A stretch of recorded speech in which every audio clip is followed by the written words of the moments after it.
Hello and welcome to a book review on ADHD 2.0 by Dr. Ned Hallowell. And this review is with the help of ChatGPT OpenAI. So welcome to the book review of ADHD 2.0 by Edward Hallowell. In this book, Dr. Hallowell explores the latest research and thinking on attention deficit hyperactivity disorder, ADHD, a condition that affects millions of people worldwide. Drawing on his years of clinical experience and research, he offers a new perspective on ADHD and presents a comprehensive approach to managing the condition. This book is divided into two parts. The first part provides an overview of ADHD, including its symptoms, diagnosis, and prevalence. And Dr. Hallowell explains that ADHD is not just a childhood condition that can affect individuals throughout their lives. He also discusses the various subtypes of ADHD and the importance of accurate diagnosis. In the second part of the book, Dr. Hallowell presents his approach to managing ADHD, which he calls the cycle of excellence. So, Dr. Ned Hallowell, he also talks, and I've seen him in person, I've seen him speak.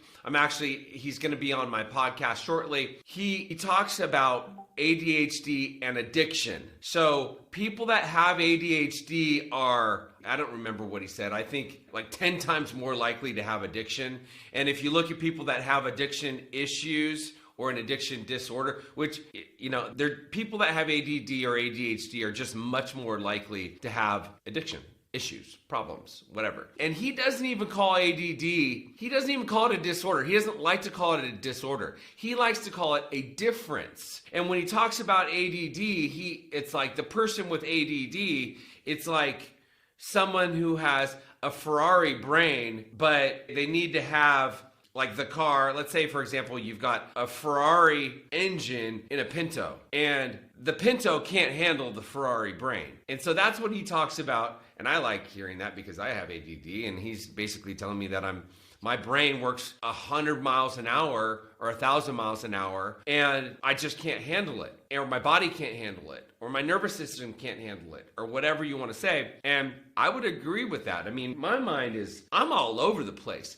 I have a gazillion ideas. And it's funny, when I'll go to like a mastermind meeting or like one of those personal development seminars, or a place that when I get to a flow state, when I'm at an event, a personal development event, or at a mastermind meeting or something like that, I typically come back and I've got so many ideas.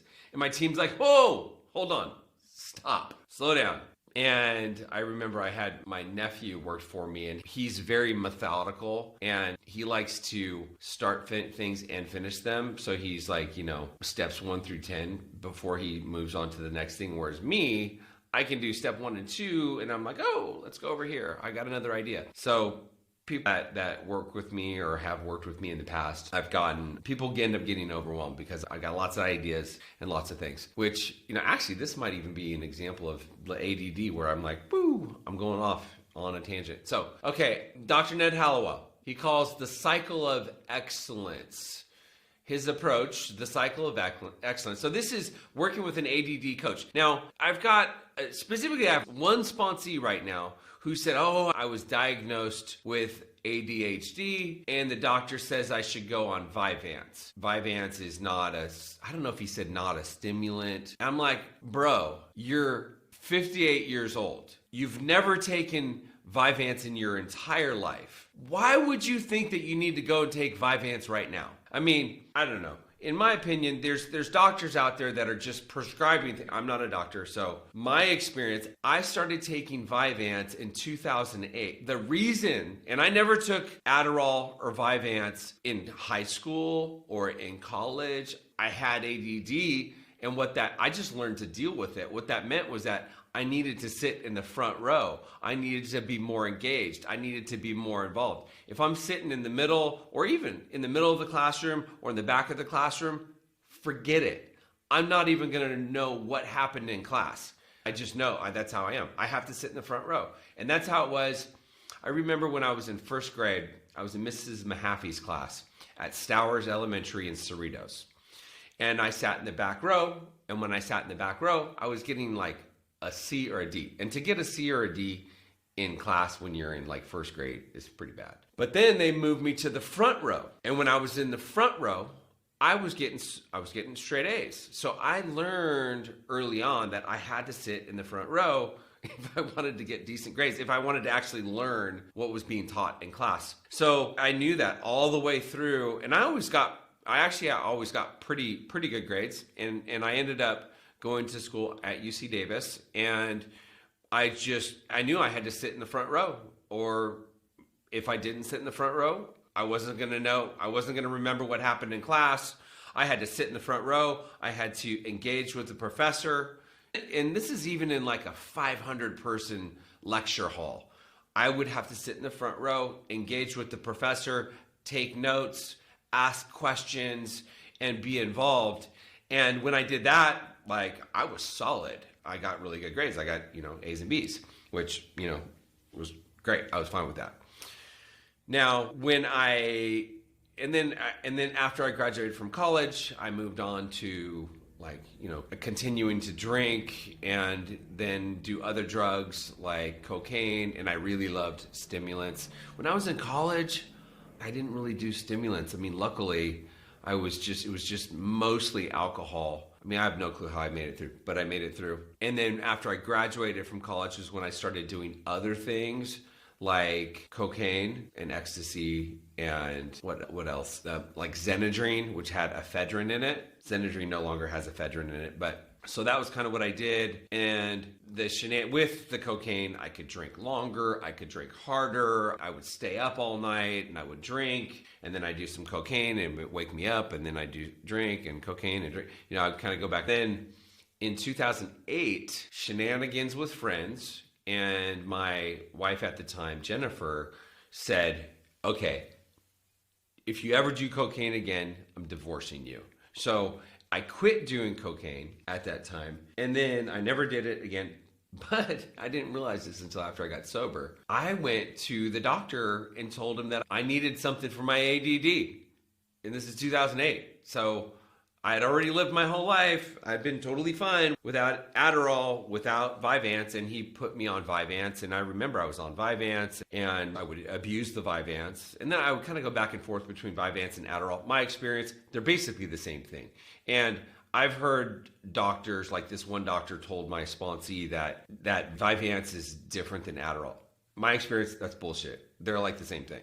And that's why I would switch back and forth. Then I got sober in 2011, and I remember going, I shouldn't be taking Vyvanse. Like, I don't need this. And because it's a stimulant, and you're basically getting high. And so of course I had to finish the prescription. I couldn't just stop on my own. I mean, it was prescribed, a relapse is if it's not prescribed.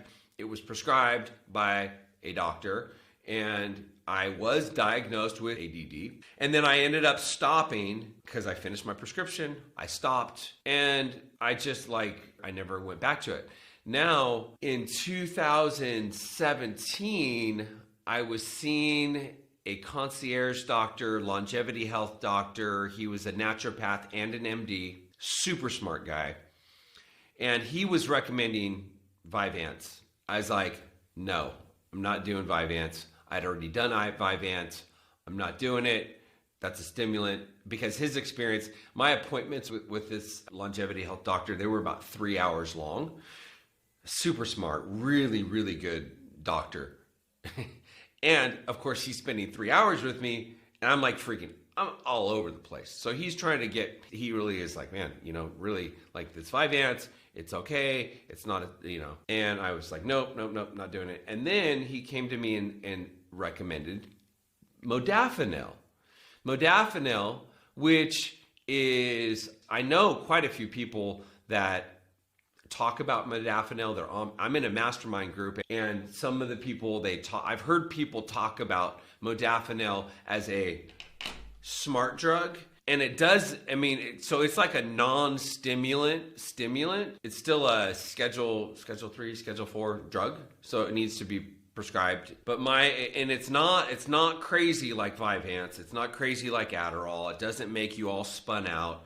However, it did make me a little more alert, and it did help me be more focused.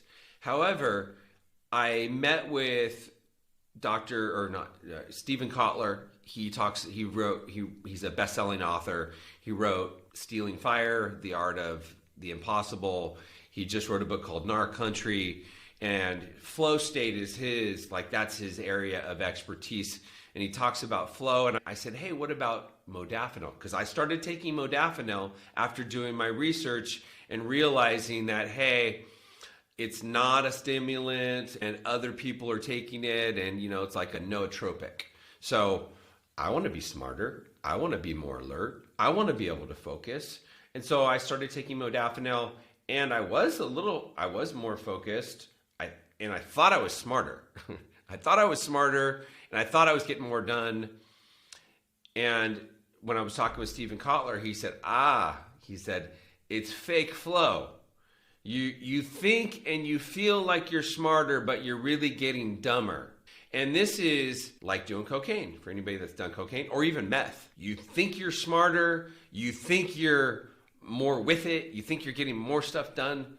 It's really not the case. You're really getting dumber. So that is my experience. And I've stopped ever since I had that conversation with Stephen Kotler about flow, artificial flow, not really being in a flow state, because that's essentially what I was after when I was taking modafinil. Is I wanted to be in flow. I wanted to be smarter. I wanted to have more ideas and better ideas, and I wanted to get more things done. And I thought that I was getting more done, but I realized, it was interesting because I realized that because I didn't take modafinil every single day, I would do like 6 days on, 1 day off to try to not build up a tolerance to it. And what I found was that the days that I did not take modafinil, even though I did not feel as alert, the thoughts would come through me. I also noticed that I wasn't dreaming. I stopped dreaming,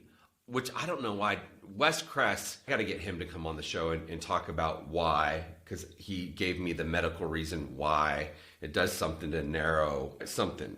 I don't remember exactly what he said, so I'm not a doctor, and he's super smart, and the way that he talks about it is just, it's pretty amazing. But regardless, what I took away is that the modafinil makes you feel smart, makes you feel more alert, but you're really not more alert. So my experience, the best thing for this guy to do, for me to do, is to get enough sleep, exercise, pray, journal, read the 4 agreements, realize that not take things personally, do my best, keep my side of the street clean, not create more stress in my life, be in environments that are conducive to the way that I want to live, spend my time with people that have what I want, spend my time with people that are doing the things that I want to do, get sweaty, do yoga, meditate, do breath work, do my cold plunging, stand in front of a red light, go out in the sun, walk, spend time with my dog, connect with people that I love, spend more time with my girlfriend.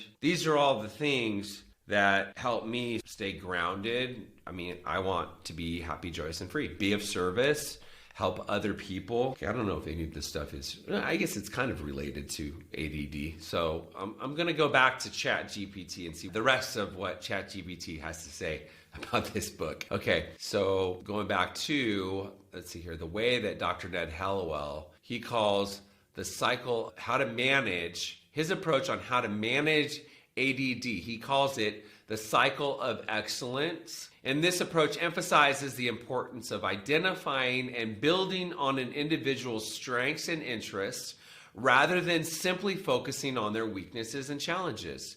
He also discusses the role of medication, coaching, and other interventions in managing ADD. One of the key takeaways from the book is that individuals with ADHD can lead successful and fulfilling lives with the right support and resources. Dr. Hallowell emphasizes the importance of a comprehensive approach to managing ADHD that takes into account an individual's unique strengths and challenges. Overall, ADHD 2.0 is a valuable resource for anyone interested in understanding ADHD and how to manage the condition. Dr. Hallowell's approach is based on the latest research and clinical experience, and his engaging writing style makes the book accessible and easy to read. In summary, ADHD 2.0 is a comprehensive and insightful guide to managing ADHD.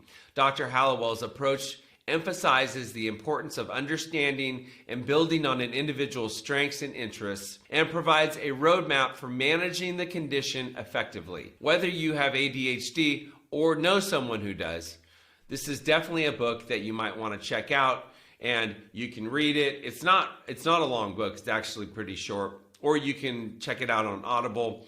Either or. I like listening to books on Audible at 1.5 speed, and I usually listen to them 3 times. So first time, second time, third time. That's the review.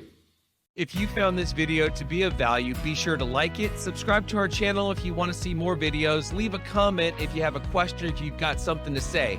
Camelback Recovery provides treatment services for people struggling with mental health, mental illness, addiction, alcoholism. So if you or someone you know is struggling, be sure to reach out to us. You can go to our website, camelbackrecovery.com, or our information is in the comments section below.